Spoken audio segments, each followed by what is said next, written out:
الرجیم بسم اللہ الرحمن الرحیم۔ مسئلہ 262 یہی تھا نا؟ پیچھے تھا 262 کہ اگر جس کو ہم کہہ رہے ہیں ولی میت، اولا بالمیراث کو ولی میت کھاتا، اور اولا بالمیراث میں سے بھی مرد جو تھے وہ خواتین پر مقدم تھے، اور غیر قاصر جو ہے وہ قاصر جو ہے وہ ولی بن ہی نہیں سکتا، بچہ یا مجنون چاہے مرد ہی کیوں نہ ہو۔ تو جو مرد قاصر نہ ہو وہ مراد ہماری تھی، پہلے طبقے والے، پہلا طبقہ نہیں، دوسرے نہیں تو تیسرے۔ اس مسئلہ میں ہے کہ اگر ولی جو ہے وہ موجود ہی نہیں ہے، مفقود ہے، یا موجود تو ہے لیکن اس میت کے جو کام اس پر واجب عینی ہیں وہ واجب عینی انجام نہیں دے رہا ہے، نہ خود اور نہ ہی کسی سے کروا رہا ہے، یعنی میت ایسے ہی پڑا رہے گا اگر ہم آگے نہ بڑھیں، تو اس صورت میں ہم پر واجب کفائی ہو جائے گا۔ تو اب جا کے واجب کفائی کا نمبر آیا، یہ سید دوسرے علماء سے مخالف ہے، یہاں جا کر واجب کفائی آیا ہے۔ اب جب ہم پہ واجب کفائی ہے تو ہم اس کو کریں گے اور ولی سے اجازت ہی نہیں لیں گے، کیونکہ اس صورت میں وہ خود ہی منازل ہو گیا ہے، اپنی ولایت ہی چھوڑے ہوئے ہے، تو کیسے اجازت؟ تو یہاں پر اس کی اجازت ساکت ہے، اذن ساکت ہے۔ اذا فقد الولی یاجب تجہیز المیت علی سائر المکلفین، تمام مکلفین پر وجوب کفائی ہے۔ وقضا ما امتناعی عن القیام بہ علی احد الوجہین، اسی طرح وہ خود یا کسی اور سے تسبیباً یا خود ممتنع ہو گیا ہے، وہ یہ کام کر ہی نہیں رہا ہے، احد الوجہین یعنی مباشرتاً و تسبیباً نہیں کر رہا ہے، تو بھی یہی بات ہے کہ دوسرے مکلفین پر واجب ہے۔ یس کو اعتبار اذن ہی نہ اذن لینا ہی آپ ضروری نہیں۔ اور یہ ہم نے پیچھے کل یہ بات کی تھی کہ اذن تمام امور میں لیا جائے گا، جب تمام ہی اس پر واجب عینی ہیں، اس کے واجبات ہیں، تو تمام میں ہی اذن لیا جائے گا، لیکن اگر یہ مسئلہ ہو تو پھر اذن ہی ساکت ہے۔ جی ہاں، تمام میں اذن ہے، جو قصد قربت والے تھے اگر اذن کے بغیر کیے تو وہ قصد قربت میں خلل پڑ جائے گا نا، نہیں آئی ہوئی ہے نا، بغیر اذن کے نہیں ہے، اور قصد قربت والا فعل ہم نے بغیر اذن کے کیا ہے، تو نہیں جب عبادت سے آ جائے تو عبادت باطل ہو جاتی ہے۔ تو جن میں قصد قربت ہے وہ صحیح نہیں ہوں گے، جو بغیر قربت کے ہو جاتے ہیں جیسے کفن پہنانا یا دفن کرنا بغیر قربت کے ہو جاتا ہے، تو یہاں ہم نے اذن نہیں لیا ہے تو یہ ہمارا فعل باطل نہیں ہوا ہے، غسل باطل ہوگا، اور باطل غسل کے ساتھ اگر میت کو دفن کر دیا جائے نا، طہارہ مجزیہ جس کو ہم کہتے ہیں، کبھی غسل ہوتی ہے اور کبھی غسل نہیں ہو سکتا تو اس کی جگہ تیمم ہوتا ہے، تو طہارہ مجزیہ کے بغیر اگر دفن کر دیا تو نبش قبر واجب ہو جائے گا۔ تو لہذا اذن جو ہے اتنی اہمیت رکھتا ہے، نہ نئی آ جائے گی اور نئی مفسد العبادہ ہوتی ہے۔ اچھا، علیکم السلام۔ آگے مسئلہ ہے کہ میت نے وصیت کی ہے، اس نے ایک بندے نے وصیت کی ہے کہ جی میرا غسل فلاں مولانا صاحب جو ہے نا، غسل، کفن، دفن سارے امور وہی کریں گے، نماز جنازہ وغیرہ۔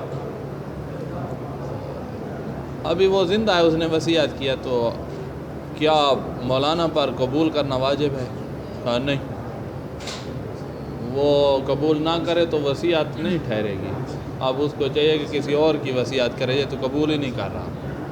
لیکن اگر ایسے مسئلہ ہو کہ اس نے وصیت کی ہے اور اس کو پتہ نہیں تھا کہ میرے لیے وصیت کر چکا ہے کہ یہ قبول نہ کرے اور رد کر دے، ابھی اس تک بات ہی نہیں پہنچی تھی کہ وہ پیچھے مر گیا ہے، اور کسی نے آ کر کہا کہ آپ کے بارے میں اس نے وصیت کی ہے اور مر گیا ہے، تو اس صورت میں کیا یہ کہہ سکتا ہے کہ مجھے قبول نہیں ہے اور جاؤ کوئی اور بندہ ڈھونڈو؟ تو کہا اس صورت میں احتیاط واجب یہی ہے کہ اب یہی جا کر اس کا امور سنبھالے گا، اب رفض نہیں ہو سکتا، اب عدم قبول والا کام نہیں ہو سکتا۔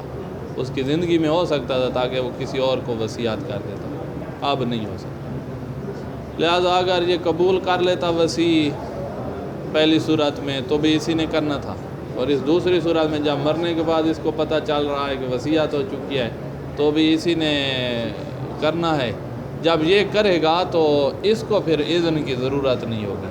وصی لا یحتاج الی اذن، وصی کے لیے کسی اذن کی ضرورت نہیں. اذن وہ مانگے ولی سے جو وصی نہیں ہے، وصی ہے اس کو کیا ضرورت ہے اذن؟ میت خود کہہ گیا ہے اس کو.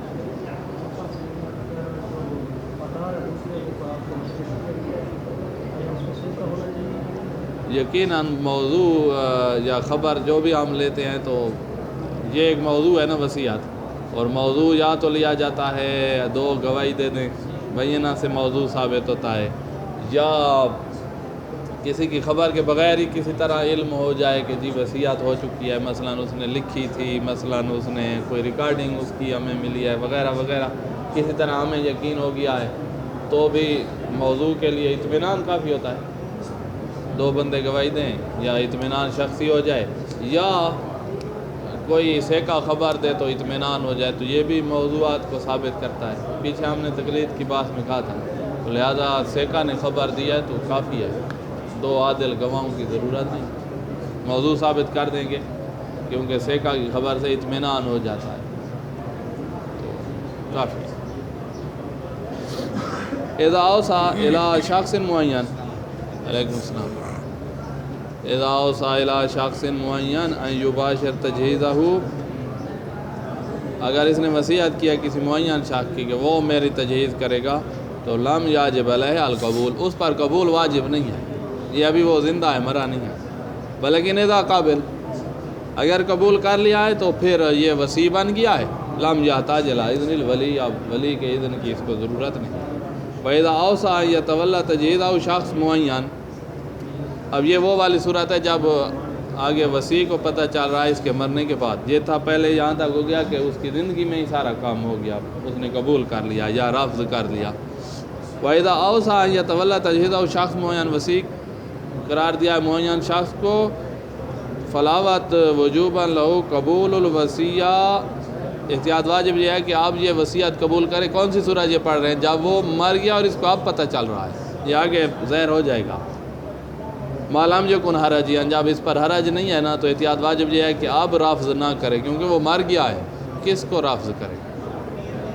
الا اذا ردہا فی حیات الموصی، یہاں سے پتہ چل سکتا ہے کہ اب رد نہیں کرتا، لیکن اگر اس کی زندگی میں رد کر چکا ہے تو پھر وہ کافی ہے. یعنی اس کو زندگی میں پتہ چل گیا تھا، اس نے رد کر دیا تو وہ کافی ہے، قبول نہیں کیا ہے تو پھر یہ وصی نہیں ہے. لیکن اگر مرنے کے بعد پتہ چل رہا ہے وصیت کا، تو اب احتیاط واجب بنا پر یہ وصی ہے، یہ وہ نہ کرے، رفض نہ کرے اور اس کے امور کو انجام دے. الا اذا ردہ فی حیات الموصی وبلغہ الرد، رد اس تک پہنچ گئی، وکان متمکنا من الایصاء الی غیرہ، وہ کسی اور کو وصی بنا سکتا تھا. یہ صورت تھی، اس نے رد کر دی تو پھر تو بات ہی ختم ہے. زندگی میں رد نہیں کر سکا تو اب یہ نہیں کر سکتا.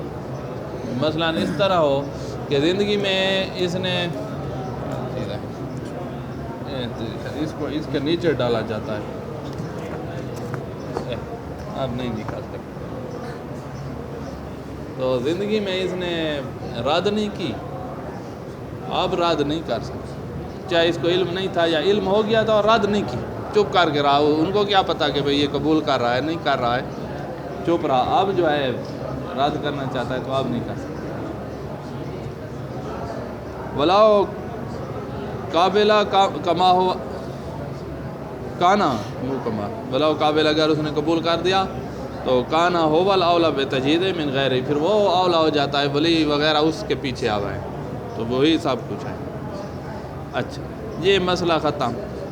اب ہے کہ پانی، غسل کی باب میں ہم ہیں نا، غسل کا پانی مباح ہو، اور غسل میں جو کافور استعمال ہو رہی ہے وہ بھی مباح ہو، غصبی نہ ہو، اور سدر جو ہے وہ بھی مباح ہو اور غصبی نہ ہو.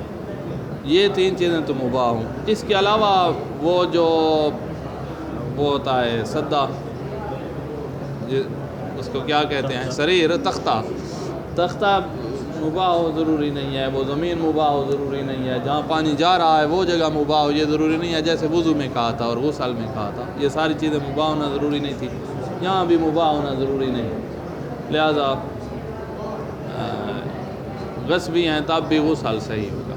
اور اگر بات ہی انہی میں منحصر ہو جائے، ایک دفعہ اور تختہ ہے، مباح بھی ہے اور غصبی بھی ہے. اب ہمارے پاس غصبی پڑا ہوا ہے، مباح ہم لا سکتے ہیں، تو اس صورت میں ہم پر واجب ہے کہ مباح لے آئیں. اگر ہم نے غصبی پر کیا وہ غسل ٹھیک ہوگا، لیکن ہم تو گناہ گار ہو گئے نا. اسی طرح اور زمین پہ ہم غسل دے سکتے ہیں، یہ غصبی جگہ ہے تو ہم اٹھائیں میت اور زمین پر غسل دیں. دیا یہاں تو غسل صحیح ہے لیکن ہم گناہ گار ہیں. تو اس صورت میں تبدیلی ممکن ہے تو تبدیلی کرنا واجب ہے. اگر تبدیلی ممکن نہیں ہے، یہی جگہ ہے یا یہی تختہ ہے اور کچھ نہیں ہے، تو اس صورت میں ہماری تکلیف تیمم ہے، کیونکہ گناہ گار ہونے سے غسل دیتے ہیں تو گناہ گار ہوتے ہیں، تیمم دیتے ہیں تو طہارت بھی ہو جائے گی، گناہ گار بھی نہیں ہوں گے. تیمم کرائیں طہارت بھی ہو جائے گی میت کی اور ہم گناہ گار بھی نہیں. ہمیں طہارت چاہیے، طہارت بھی ہو جائے گی، گناہ گار بھی نہیں ہوں گے. یہ کون سی صورت جب اور جگہ بھی نہیں لے جا سکتے، تختہ بھی تبدیل نہیں کر سکتے.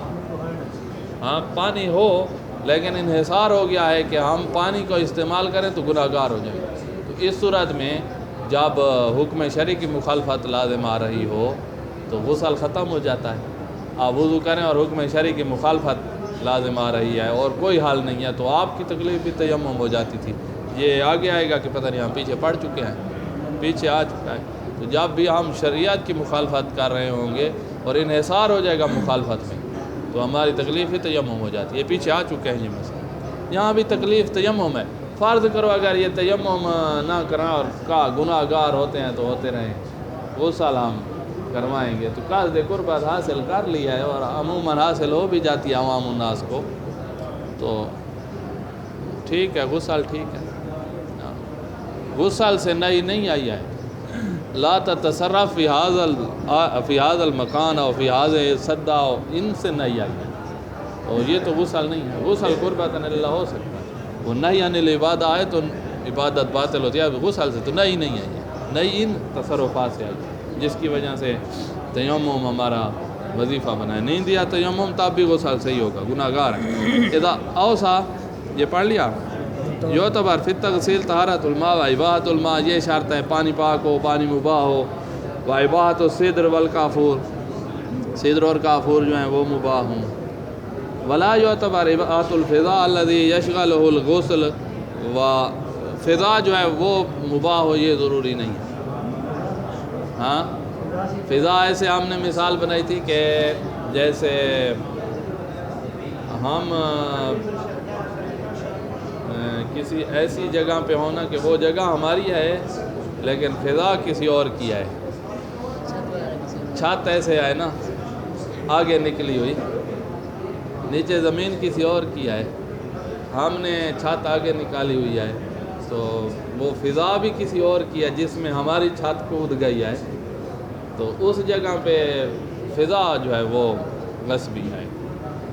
زمین پہ ہم ہیں نہیں، ہم ہیں اوپر بالکونی میں ہیں تو یہ فضا کی صورت یہ بات سکتی ہے. ہاں زمین کو علیحدہ جو لکھ رہے ہیں،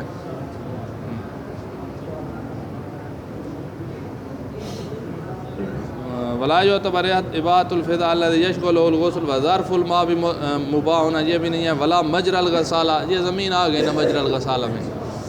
ولا صدہ، اور وہ تختہ یہ مباح ہونا ضروری نہیں. اللہ یغسل علیہا. وَإِنْ كَانَ اعتبار الإباحة فِي الْجَمِيعِ أَوَتْ اسْتِحْبَابًا، اگرچہ احتیاط مستحب یہ ہے کہ یہ سارے مباح ہوں لیکن فتویٰ نہیں ہے. هذا مع عدم الانحصار، یہ ہم کہہ رہے ہیں کہ غسل دینا غسل تکلیف ہے جب یہ انحصار نہیں ہے ان چیزوں میں اور لائی جا سکتی ہیں تو غسل تکلیف ہے، اور لے آؤ اور غسل ہی دو.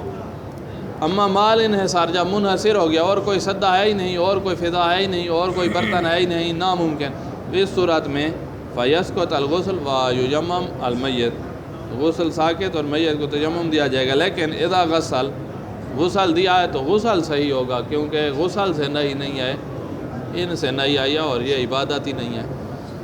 زمین کا مباح. اچھا میت کی روح نکلتی ہے تو اس کو تھوڑی دیر لگ جاتی ہے ٹھنڈا ہونے میں. کیا اب یہ پورا ٹھنڈا نہیں ہوا ہے تو ہم غسل دے سکتے ہیں؟ ہاں دے سکتے ہیں، ٹھنڈا ہونے سے پہلے بھی غسل دیا جا سکتا ہے. اگرچہ بہتر یہ ہے کہ مؤخر کیا جائے اور میت کو ٹھنڈا ہونے لینے دیا جائے، ورنہ پہلے بھی غسل دیا جا سکتا ہے. یجزی تغسیل المیت قبل بردی و ان کان آوت استبابا تاخیر عنہ. یہ مسئلہ ختم. آگے ہے کہ کافور نہیں مل رہی یا بیری نہیں مل رہی. یہ ہمارے ہاں یہ فرض نادر الوقوع ہے کہ کافور نہ ملے یا بیری نہ ملے. بیریاں بھی بہت ہیں پوری دنیا میں، کافور بھی ہر جگہ مل جاتی ہے، کوئی مسئلہ بھی نہیں ہے. جو مسلمان علاقہ ہے وہاں یہ سب کچھ مل جاتا ہے. ہاں کوئی کافر جگہ ہے، کافر علاقہ ہے، وہاں پر کافور ہو سکتا ہے نہ ملے. تو بہرحال اگر نہ ملے اور متاثر ہو جائے، بیری یا کافور یا دونوں متاثر ہو گئے، علیکم السلام، تو پھر کیا کیا جائے گا؟ پھر کہا ایک غسل بدل مطلق پانی سے، سادے پانی سے کہیں، سادے پانی سے ایک غسل دیں گے بیری والے کے بدلے، پھر سادے پانی سے ایک غسل دیں گے کافور والے کے بدلے، دونوں جو نہیں ملے، اور پھر اپنا سادے پانی والا علیحدہ غسل. تو غسل 3 ہی دیے جائیں گے، 2 بدلے والے اور ایک اصلی جو سادے پانی کا ہے. اور ایک تیمم بھی کرا دیا جائے گا آخر میں کہ اگر تکلیف تیمم ہو گئی تھی تو ہم نے تیمم بھی کروا دیا ہے، احتیاطاً تیمم بھی کروا دیں گے. ایک تیمم کافی ہوتا ہے، حتیٰ جب پانی نہ مل رہا ہو نا اور 3 غسل ہم نے دینے تھے تب بھی ایک تیمم ان کے بدلے ہو جائے کافی ہے، 3 تیمم ضروری نہیں ہوتے. اچھا، اذا تاظر الصدر او الکافور او کلاہما، دونوں متاظر ہیں تو فلاوت وجوباً ان یغسل المیت بالماء الکراہ بدلا عن الغسل بالمتاظر منہما. سادے پانی سے غسل دیں بدل اس کے کہ جو متاظر ہے، اس کے بدلے میں سادے پانی سے غسل دیں. ما قصد البدلیہ، بدلیات کا قصد بھی کیا جائے، کیونکہ بدلے میں جو ہے تو وہ والا قصد نہ بن جو تیسرے غسل کا ہوتا ہے، وہ کسی بدلہ نہیں ہے، وہ خود ہے، تو بدلیات کا قصد ہو. ما قصد البدلیات بہی، اس غسل کے ساتھ آن ہو اس غسل کے بدلے میں ہے جو متاظر ہے. و مراعات ترتیب بالنیہ، نیت میں ترتیب کا بھی خیال رکھا جائے کہ یہ پہلا صدر والا ہے، دوسرا کافور کے بدلے میں، اور تیسرا خود سادے پانی.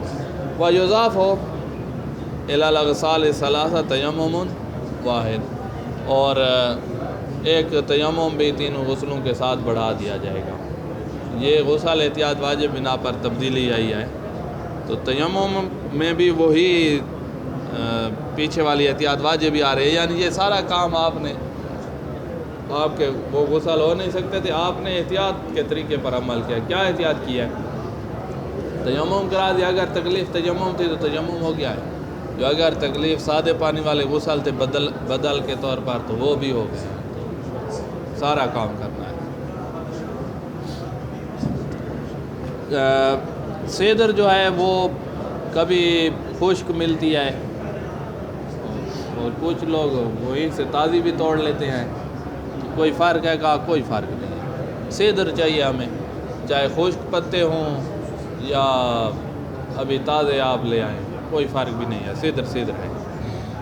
اور بس اتنی نہ ملائیں پانی میں کہ پانی مضاف بن جائے، کیونکہ آپ کو پتہ ہے کہ مضاف پانی سے غسل ہوتا ہی نہیں.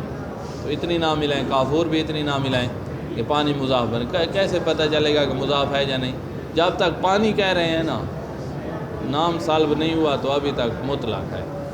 مضاف تب بنتا ہے امتزاج کی صورت میں جب نام ہی سالب ہو جائے، جیسے چائے نام ہی تبدیل ہو گیا ہے، یا سالن نام تبدیل ہو گیا ہے، یا اور کوئی چیز ملائی، دودھ ملایا تو لسی بن جائے گی. نام ہی تبدیل ہو جاتا ہے امتزاج کی صورت میں جب مطلق نہیں رہتا. اور جب تک مطلق ہے اس کو ابھی بھی ہم پانی کہتے رہیں گے. مٹی ملا دی، جتنے بھی ملاتے گئے ہیں ابھی پانی کہہ رہے ہیں تو ابھی تک یہ مطلق ہے. جیسے اس کا نام تبدیل ہوگا ہر لغت میں نئے نام بن جاتے ہیں. نام تبدیل ہوگا اس کا مطلب ہے مطلق نہیں رہا. تو یہ ہر ایک نے دیکھنا ہے کہ اتنا کام بھی نہ ملائیں کہ امتزاج صدق نہ کرے، اور اتنا زیادہ ہی نہ ملائیں کہ پھر پانی نہ کہہ سکیں. یہ آب صدر کہہ رہے ہیں نا، پانی نہ امتزاج والا ہے نا.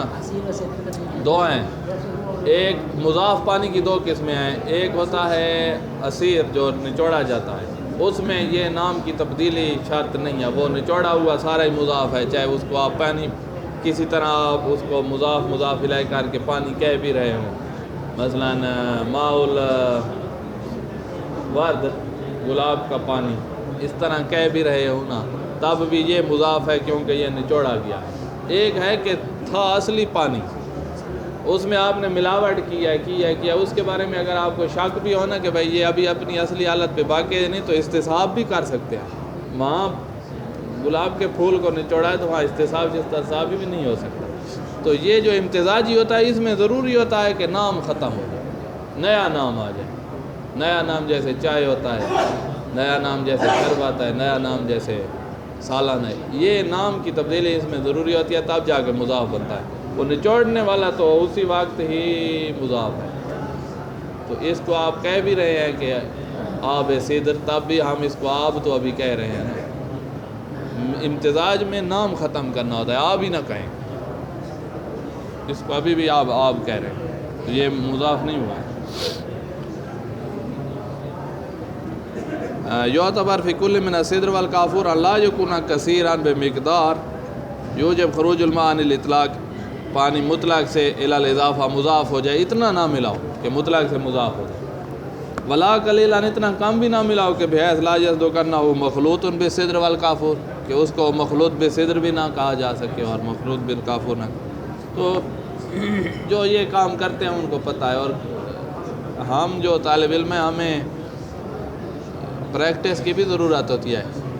کچھ طالب علم قوم سے واپس گئے تھے، اب وہ بوڑھے ہو گئے، تو ایک عرصہ یہاں پڑھنے کے بعد گئے تو وہاں ان کو طریقہ ہی نہیں آتا تھا۔ پڑھا ہوا تو ہوتا ہے لیکن اس کی تطبیق جو ہے اس کو بھی دیکھنا پڑتا ہے۔ کفن ہم بنانے بیٹھے اور اتنا بڑا بنا دیں یا اتنا چھوٹا بنا دیں کہ پھر تو یہ ساری چیزیں سیکھنی بھی پڑتی ہے۔ جیسے وہ مسائل حج والے ہم پڑھتے ہیں تو ہمیں خیالی وہ ہوتا ہے نظام ہمارا سارا کہ یہ اس طرح ہوگا، اس طرح ہوگا، اس طرح ہوگا۔ جب جا کر کوئی مباشرتاً کر کے آتا ہے تو وہ ماہر ہوگا، وہ ہم سے بہتر جانتا ہے۔ تو یہ میت کے یہ غسل، کفن وغیرہ یہ کام اپنے ہاتھ سے کرنے چاہیے تاکہ اچھا یعتبر فی الماء الکراہ ان یصدق خلوصہ منہما، جو سادہ پانی ہے وہ پھر ان دونوں سے خالی ہو۔ وہی برتن ہے آپ کے جن سے آپ نے ابھی وہ بنایا ہے سدر والا، اور وہی ہے جس سے کافور والا بنایا ہے، تو اس کو ایک دفعہ آپ دھو لیں تاکہ اس میں جو سب کچھ ہے وہ نکل جائے گا۔ اس میں پانی پھیر لیں یا نکال لیں ہاتھ کے ساتھ کسی طرح اگر کچھ ہے تو، اور ایک دو پتا اگر رہ بھی کیا ہے کوئی 5-6 پتے تو اس سے اس کو مخلوط بے صدر نہیں کہا جا رہا۔ تو ہم چاہتے ہیں کہ اتنا نہ رہ جائے کہ مخلوط بے صدر بن جائے اور آپ کا پانی سادہ پانی جو تھا وہ بھی نہ رہے، 1-2-4 پتوں سے کچھ نہیں ہوگا۔ یعتبر فلا باس ان یکون فیہ شیء منہما، اگر کافور یا تھوڑا بیری کے پتے رہ بھی گئے ہیں تو کوئی مسئلہ نہیں ہے۔ اذا لم یصدق الخلط، جب خلط بالکافور صدق نہیں کر رہا تو ٹھیک۔ ولا فرق فی صدر بین الیابس والاخضر، کوئی فرق نہیں ہے صدر یابس و اخضر ہو۔ جب بعض لوگ وہ جوسر وغیرہ میں گرینڈ کر لیتے ہیں نا صدر کو، اس کو ملا لیتے ہیں تو وہ بالکل ہی مل جاتی ہے، ہر پانی کی ہر جز تک پہنچ جاتی ہے۔ بس مضاف نہ بنے تو یہ طریقہ اچھا ہے۔ جیسے کافور ہوتی ہے بالکل ہی مل جاتی ہے نا، اس کو ایسے کرو تو وہ مٹی کی طرح ہو جاتی ہے، کافور ملا دے سارے میں ہی مل جاتی ہے۔ اگرچہ مجزی ہے بیری کے پتے ہوں اور ہم گرینڈ نہ کریں تب بھی کوئی مسئلہ نہیں ہے، لیکن اس طرح جو ہے مل جاتا ہے پھول جو ہے وہ کام کر لیا جائے تو اچھا ہے، مضاف نہ بنے۔ اچھا اب ہے کہ میت کو اگر ہم نے غسل دیا تو ابھی تو انفجار ہوا فرض کرو اور اس کا گوشت ہی چلا جائے گا پانی کے ساتھ۔ ایک دفعہ ہوتا ہے خون نکل رہا ہوتا ہے تو ہم غسل دیں گے تو خون تو جو نکلنا ہے وہ ساتھ پانی کے مل کے نکلے گا، تو اس میں کوئی حرج نہیں ہے۔ ایک دفعہ گوشت جو ہے نا اجزاء چلے جائیں گے، تو اس صورت میں ہم غسل نہیں دیں گے، میت ہی چلا جائے گا، تو اس صورت میں خوف ہے کہ میت کے اجزاء ساتھ چلے جائیں گے تو غسل نہیں دیں گے، اس صورت میں ہم اس کو تیمم کروائیں گے، تیمم کروائیں گے۔ اور اگر کوئی اور صورت بن سکتی ہے کہ اجزاء ساتھ نہ جائیں تو پہلا تو وہی کام ہے نا، تیمم تو اضطراری تکلیف ہے، تو لہذا آج کل یہ مسئلہ پیش آتا ہے، انفجار وغیرہ ہو جاتے ہیں تب بھی، اور ایکسیڈنٹ جو آج کل ہوتے ہیں، پرانے زمانوں میں تو نہیں ہوتے نا، گدھے گاڑی کی سواریاں، اب تو بڑے ایکسیڈنٹ ہوتے ہیں جس کی وجہ سے غسل دیا تو کچھ بھی نہیں بچے گا، خصوصاً جو بس کے نیچے آ جائے، ٹرک کے نیچے آ جائے تو چمٹ جاتا ہے، سڑک سے اس کو چھڑایا جاتا ہے، تو ایسے حالات میں پھر غسل نہیں ہوگا، تیمم ہی کروائیں گے، کچھ بچا تو کروائیں گے، کچھ بھی نہ بچا تو پھر کیسے کرنا ہے؟ موضوع ہمیں چاہیے، جیسے وہ ہم نے پڑھا تھا نا کہ بازو جو کٹے ہوئے ہوں تو اب وضو والا کام ہی، دھونے والا کام ہی نہیں ہو سکتا، اور کچھ اگر کٹا ہوا اور کچھ باقی ہے تو پھر دھو سکتے ہیں جتنا باقی ہوگا۔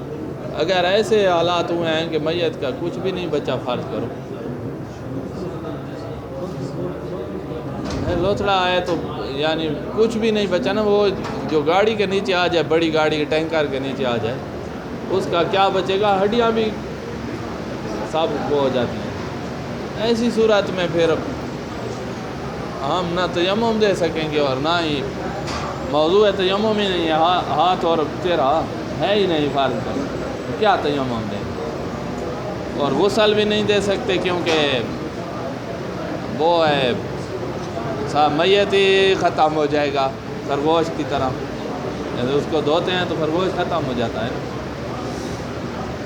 ایسی صورت میں پھر کچھ بھی نہیں کریں گے۔ اذا تعذر الماء، پانی ہی نہیں ہے تو یقیناً تیمم ہے، او خیفہ تناثر لحم المیت بالتغسیل، یا خوف ہے کہ میت کا گوشت بکھر جائے گا غسل دینے سے، تو گوشت تو یمم بدلاً عن الغسل، غسل کے بدلے تیمم دیا جائے گا، ویکفی تیمم واحد، 3 غسلوں کے بدلے ایک ہی تیمم کافی ہوتا ہے، اگرچہ احتیاط مستحب یہ ہے کہ 3 مرتبہ تیمم کروایا جائے، ولاوت استحباباً یجمم 3 مرات، 3 دفعہ کروائیں لیکن احتیاط پوری کریں کہ ایک بھئی اس کے بدلے میں آئے، پہلے غسل کے بدلے، دوسرا دوسرے کے بدلے تیسرا تیمم، تیسرے کے بدلے کی نیت بھی کریں گے اور معافی ذمہ کی نیت بھی کر لیں گے، 3 کروائیں کہ اگر ہمارے ذمہ 1 تھا تو یہ وہی ہے، اور اگر ہمارے ذمہ 3 تھے تو یہ تیسرا ہے۔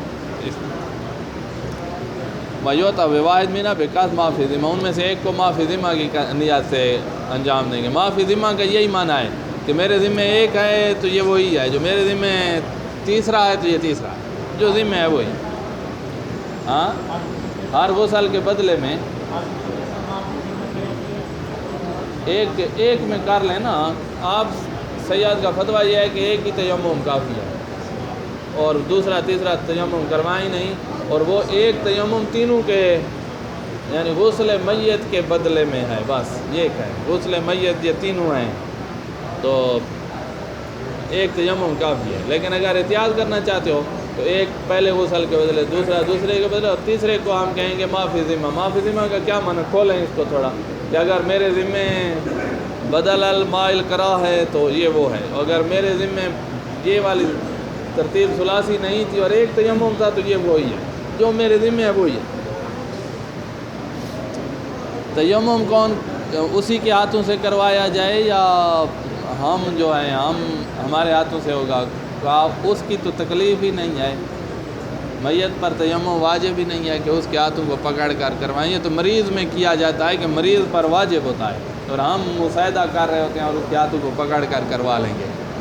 مر گیا ہے اس مکلف ہی نہیں ہے، مکلف ہے ہماری تکلیف ہے، ہم اپنے ہاتھوں سے ہی کروائیں گے، لیکن مخالفت علماء وغیرہ سے بچتے ہوئے احتیاط مستحب یہ ہے کہ میت کے ہاتھوں سے بھی ایک اور تیمم کروا دو، ایک خود کروا دو اور ایک اس کے ہاتھوں سے دوسرا کروا دو اگر ممکن ہے تو۔